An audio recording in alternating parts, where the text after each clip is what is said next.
Assalamualaikum warahmatullahi wabarakatuh. Apa kabar kalian semua anak-anak ibu? Nah, ibu harap kalian semua dalam keadaan sehat walafiat ya, dan siap untuk mengikuti pembelajaran pada hari ini. Nah, hari ini kita belajar tema 5, wirausaha, dan fokus kita hari ini adalah MUPEL SBDP. Nah, dalam pembelajaran MUPEL SBDP di tema 5 ini, ada berbagai macam reklame yang kita pelajari ya. Ada buklet, poster, logo, embalase. Ya, ini semua adalah jenis-jenis dari reklame. Ibu, nanti kita akan bahas bersama satu persatu ya.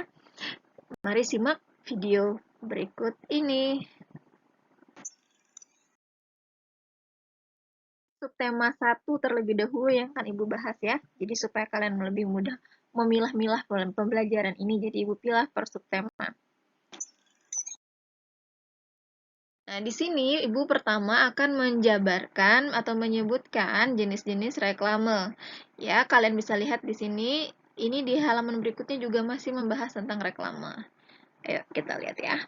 Nah, reklame adalah alat untuk memperkenalkan dan menawarkan barang atau jasa kepada masyarakat. Reklame dibuat agar masyarakat mau menggunakan barang atau jasa yang ditawarkan. Biasanya, reklame dibuat dengan gambar dan kata-kata yang menarik. Ada beberapa jenis reklame yang dapat ditemukan di lingkungan sekitar. Agar lebih paham, mari kita perhatikan penjelasan mengenai jenis-jenis reklame berikut.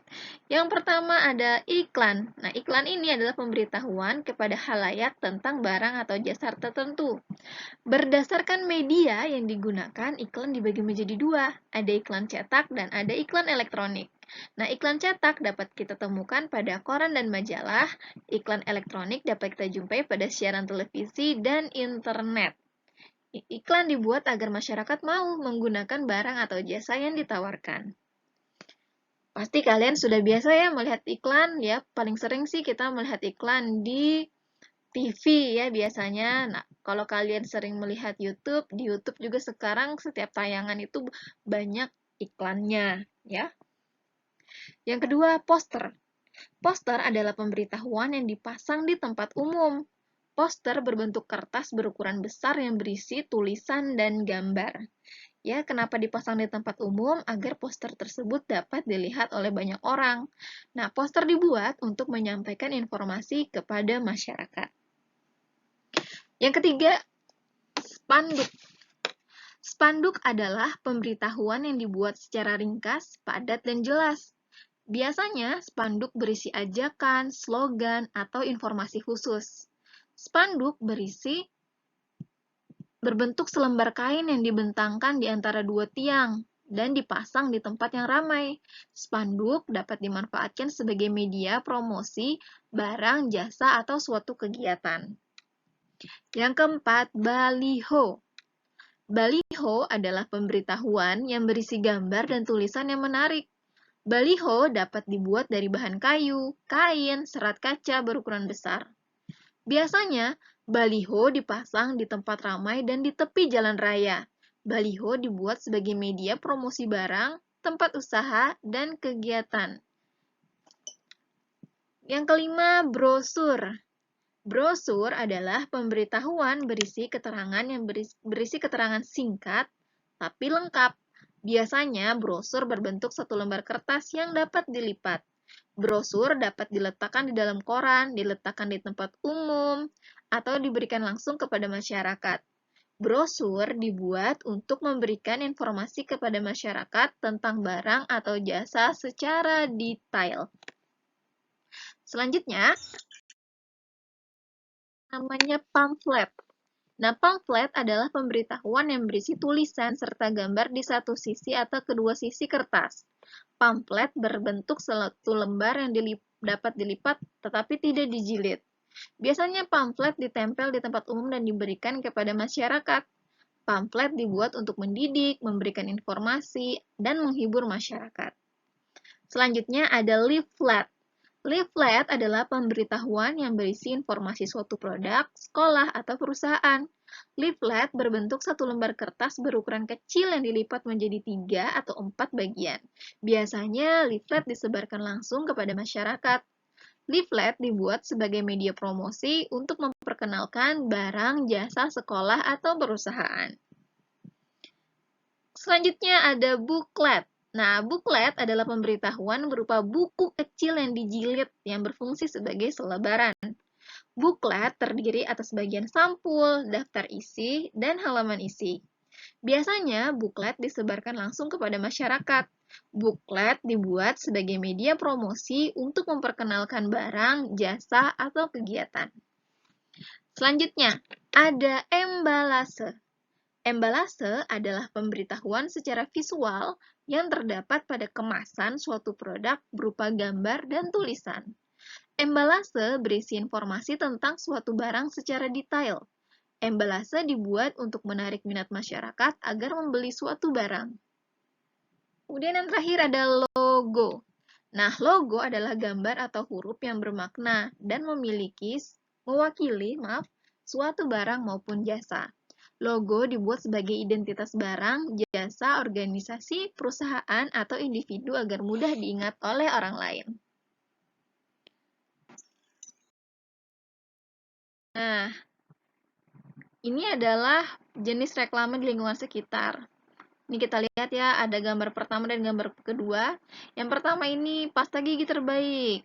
Nah, Pastaden. Ini adalah jenis reklamenya iklan. Cirinya adalah lebih banyak gambar menarik dan mencolok daripada tulisan. Berisi informasi tentang produknya yaitu pasta gigi. Tujuannya apa? Untuk mempromosikan produk pasta gigi. Yang di bawah ini adalah pamflet. Ya, lebih banyak tulisan daripada gambar dan gambar tidak terlihat mencolok. Berisi informasi tentang kegiatan lomba secara detail. Nah, tujuannya untuk memberikan informasi serta mengajak masyarakat mengikuti kegiatan lomba. Lanjut. Nah, kita akan mengenal logo. Sekarang kita akan belajar salah satu jenis reklame yaitu logo ya. Logo adalah gambar atau huruf yang bermakna dan mewakili suatu produk. Logo yang baik akan membuat produk mudah diingat dan dikenali. Ayo kita simak beberapa ciri logo berikut. Logo itu yang pertama sederhana, unik. Unik itu artinya berbeda dari yang lain, mudah diingat, bertahan dalam jangka waktu lama, sesuai dengan tujuan pembuatan logo. Nih, kita bisa lihat ya contoh logo. Nah, ini yang pertama berwarna biru bertulisan Tuturi Handayani. Ini adalah logo dari Kementerian Pendidikan dan Kebudayaan.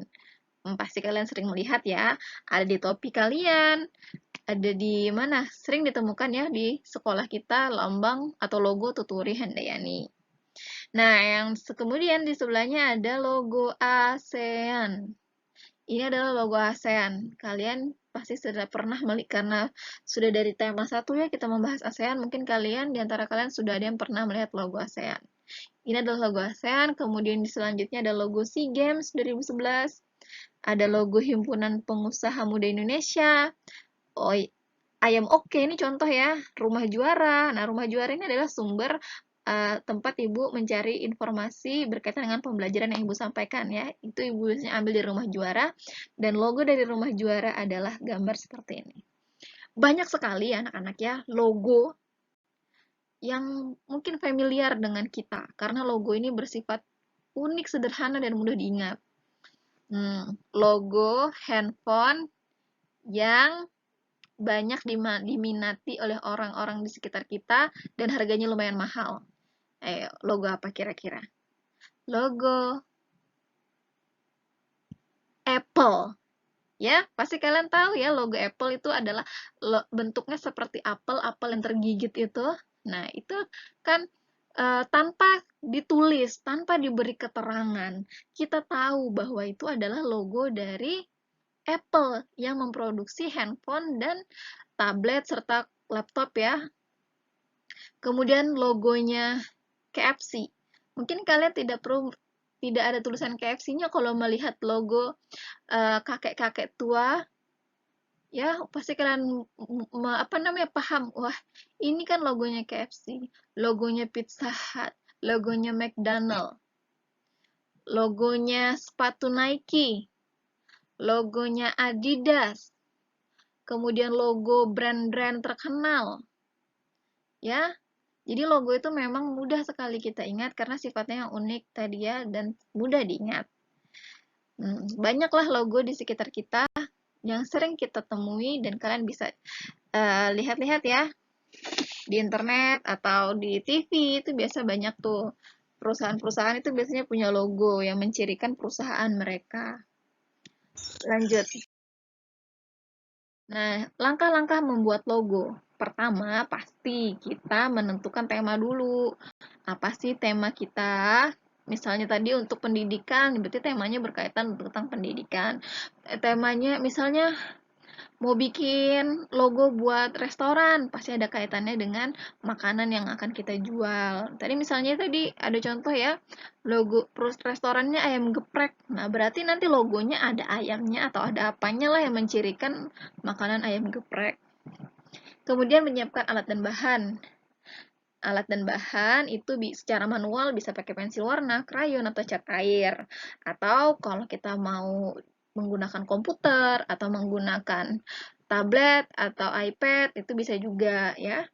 Kemudian membuat simbol atau gambar yang mewakili tema. Kita pilih dulu nih simbol atau gambar yang mewakili tema tersebut. Kemudian menuliskan kata atau kalimat yang mewakili tema. Biasanya ya ada logo itu yang pure cuma logo aja, tapi ada juga yang logonya ditambah merek atau brand dari produk tersebut. Kemudian mewarnai logo. Nah, logo ini punya peranan yang sangat penting ya, karena warna yang menarik tentu akan membuat logo itu semakin menarik. Kemudian yang keenam, menuliskan arti dan gambar warna logo. Ya biasanya orang kalau misalnya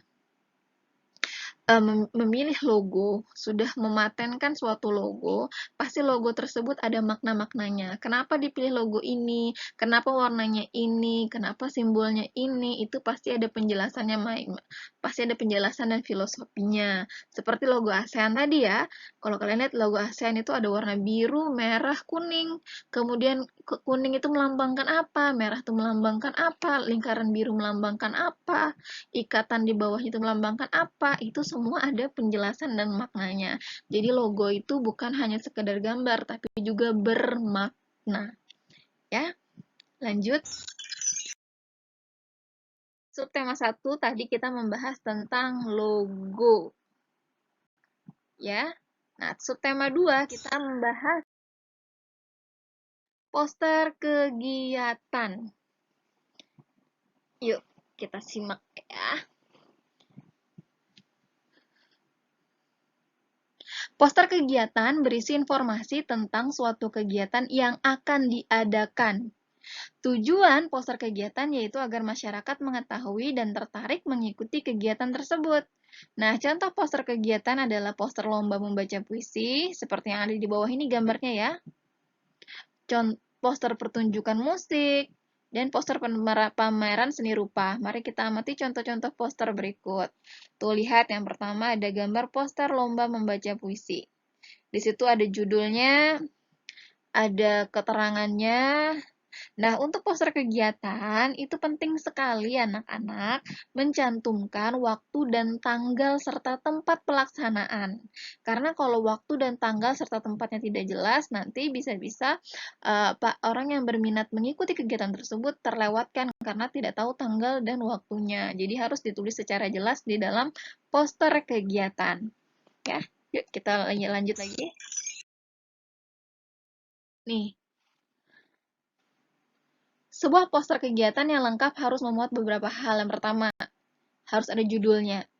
Judul itu biasanya terdapat pada bagian atas poster, tapi bisa juga di bawah atau di mana saja, yang penting posternya terlihat jelas. Judulnya maksud Ibu. Kemudian nama penyelenggara. Penyelenggaranya itu siapa? Kelompok orang atau lembaga yang mengadakan kegiatan itu siapa? Harus jelas. Kemudian informasi singkat tentang isi kegiatan. Dijelaskan itu mau ngapain sih kegiatannya. Mau kegiatan donor darah kah? Mau kegiatan penggalangan dana atau hal-hal semacam itu harus jelas. Seperti tadi lomba puisi, berarti lombanya puisi, live music, berarti tentang pagelaran musik, jadi harus jelas. Kemudian tadi sudah Ibu sampaikan bahwa waktu dan tempat penyelenggaraan kegiatan itu juga harus tercantum jelas agar yang membaca poster tersebut tidak bingung, ini kapan sih dilaksanakannya, di jam berapa sih, di mana sih tempatnya, itu harus sudah tercantum secara jelas.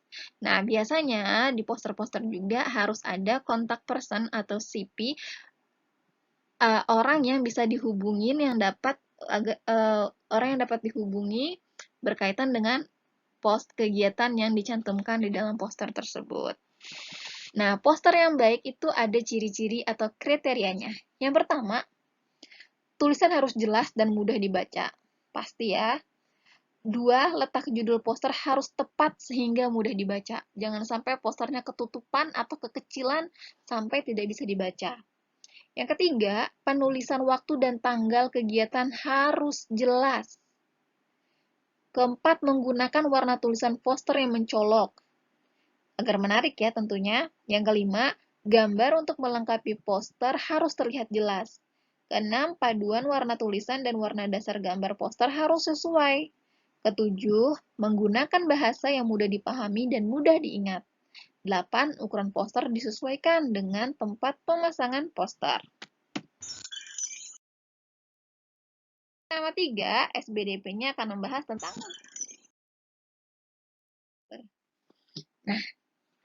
embalase ya. Apa sih embalase? Tadi sudah Ibu jelaskan di depan ya. Embalase adalah reklame berupa kemasan produk yang berisi informasi atau pesan-pesan yang dapat menarik konsumen. Simpelnya adalah embalase itu dapat dikatakan sebagai adalah bungkusnya, kemasannya, kalengnya. Coba lihat di bawah ini ya. Ada kaleng susu, ada es krim, ada snack. Nah, bungkus, kaleng, kemudian bungkus es krim itu adalah sudah termasuk embalase atau reklame. Nah, embalase ini berfungsi yang pertama sih untuk melindungi produknya, namun dimanfaatkan juga untuk menarik perhatian konsumen dan memberikan informasi produk. Embalase memiliki berbagai macam bentuk, ada yang tabung, kerucut, balok, dan prisma. Selain itu, bahan pembuat embalase juga beragam, ada yang dari bahan plastik, kertas, kaca, bahkan kaleng. Gambar dan tulisan pada embalase dibuat semenarik mungkin. Gambar pada embalase biasanya berupa produk yang dikemas, seperti tulisan pada embalase memuat keterangan tentang produk. Keterangan pada embalase berisi identitas produk, bahan pembuat produk, tanggal produksi supaya tahu expirednya ya, dan produsen atau perusahaan yang membuatnya. Nah, di masa sekarang ini anak-anak ya, kemasan itu memang banyak perusahaan-perusahaan itu banyak sekali idenya untuk menarik konsumen dari segi kemasan. Contohnya, mungkin anak-anak tahu nih, keripik atau snack lice. Nah, keripik atau snack lice yang ada gambar orang senyum, ada wajah senyum itu yang separuh mukanya. Nah, itu kan sangat menarik apa namanya konsumen karena biasanya ada yang pasang foto terus foto terus dipasang di media sosialnya sehingga terkesan menarik. Jadi orang-orang, "Ih, saya juga mau bikin seperti itu, saya juga pengen bikin seperti itu, kayaknya lucu dan keren deh." Nah, jadi laris kan produknya. Atau misalnya di zaman sekarang ini banyak perusahaan yang bekerja sama dengan artis atau idol-idol yang lagi diminati oleh kalangan khususnya milenial misalnya nih kalian lagi suka, banyak orang yang suka sama grup idol K-pop kayak BTS, biasanya kan banyak kayak ada minuman itu misalnya bekerja sama dengan BTS, jadi di kemasan minumannya itu ada foto-foto orang personel BTS-nya, jadi orang-orang pengen nih beli biar punya, biar koleksi. Nah, tentu itu akan membuat produknya menjadi laris di pasaran ya. Jadi memang kemasan suatu produk itu tidak hanya berfungsi untuk melindungi produk, tapi juga untuk menarik perhatian konsumen ya. Oke, nih di sebelahnya ada kita belajar mengamati emballase di sekitar kita. Ini contohnya ada produk chicken nugget. Nah, kita sudah mengamati emballase sebuah produk. Nah, emballase tersebut terdapat gambar. Lihat ya, ada gambar chicken nuggetnya, ada simbolnya, ada tulisannya. Nah, gambarnya itu ada gambar ayam, wortel, jeruk, dan lemon. Simbolnya biasanya ada logo lisensi halal ya kalau pada makanan. Itu penting. Kemudian terdapat juga tulisan yang menjelaskan ini produk apa sih. Jadi orang itu tidak perlu kadang kan banyak kemasan itu yang isinya tidak transparan dan tidak terlihat. Tapi kalau sudah ditulis di depannya seperti ini, chicken nugget. Jadi orang tidak bertanya lagi ini produk apa. Yang harus ada keterangan di depannya, ya. Nah, emballase produk dibuat menarik dengan memadukan bermacam-macam warna. Selain itu, gambar yang digunakan juga menarik dan sesuai dengan produk yang ditawarkan. Tulisan dalam emballase juga dibuat dengan berbagai ukuran untuk menarik perhatian konsumen. Informasi tentang bahan pembuat produk yang diklaim sehat menjadi daya tarik pada produk tersebut. Terakhir, kita bahas buklet. Nah, buklet adalah reklame berbentuk lembaran-lembaran kertas yang disatukan atau dijilid menjadi buku kecil. Nah, buklet digunakan sebagai media promosi atau anjuran kepada masyarakat. Nah, buklet biasanya berisi gambar, foto, dan informasi tentang barang atau jasa kegiatan. Buklet itu terdiri atas 3 bagian ya anak-anak ya. Ada sampulnya atau cover, daftar isi, dan isi dari buklet tersebut.